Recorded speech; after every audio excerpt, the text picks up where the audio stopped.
பார்த்து நம்ம பாமகல இருந்து ரொம்ப நாளைக்கு அப்புறம் நம்ம மணி அண்ணாச்சி வந்து மணிமணியா சில விஷயத்தை சொல்லியிருக்காங்க. நீங்க இந்த சாதிவாரி கணக்கெடுப்பை பத்தி நிறைய விஷயம் பேசுதமுடா, நீங்க ரொம்ப கஷ்டப்பட தேவையில்ல.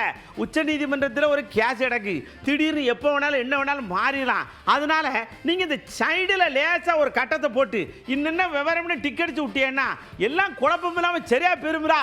நம்ம தமிழ்நாட்டில் 69 விழுக்காடு இடஒதுக்கீடு.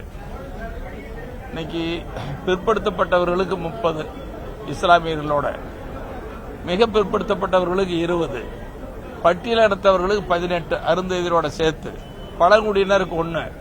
ஆக 69 விழுக்காடு இடஒதுக்கீடு என்பது அரசியலமைப்பு சட்ட அட்டவணை பிரிவில் சேர்க்கப்பட்டு நிலைச்சிருக்குது. இதனுடைய வழக்கு உச்சநீதிமன்றத்தில் இருக்கு. எப்ப வேணாலும் அந்த வழக்கு வரலாம். அப்ப அந்த வழக்கு வந்ததுன்னு சொன்னா 69 விழுக்காடு இடஒதுக்கீடு பறி போயிடும், மிகப்பெரிய பாதிப்பு ஏற்படும். இப்ப தக்க வைத்துக் கொள்வதற்கு கணக்கு தேவையா இல்லையா? இதை பாட்டாளி மக்கள் கட்சி நாங்க தொடர்ந்து வலியுறுத்துறோம்.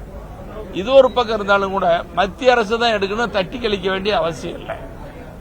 அதோட தமிழ்நாடு அரசு இன்னைக்கு தமிழ்நாடு முழுவதும் அதிகாரிகளுக்கு ஆணையிட்டு இருக்கிறது. என்ன ஆணைன்னு சொன்னா,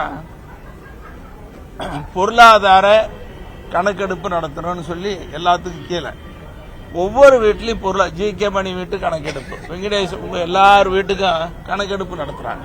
இப்ப இந்த கணக்கெடுப்பு நடத்துற நேரத்தில் ஒரு கட்டத்தில் சாதி அல்லது சமுதாயம் போட்டுக்கலாமே. இப்ப எந்த சமுதாயத்தில் எவ்வளவு பேர் நெளிஞ்சிருக்கிறான்னு தெரியலாமே, அதையே மறுக்கிறாங்கன்னு தெரியல.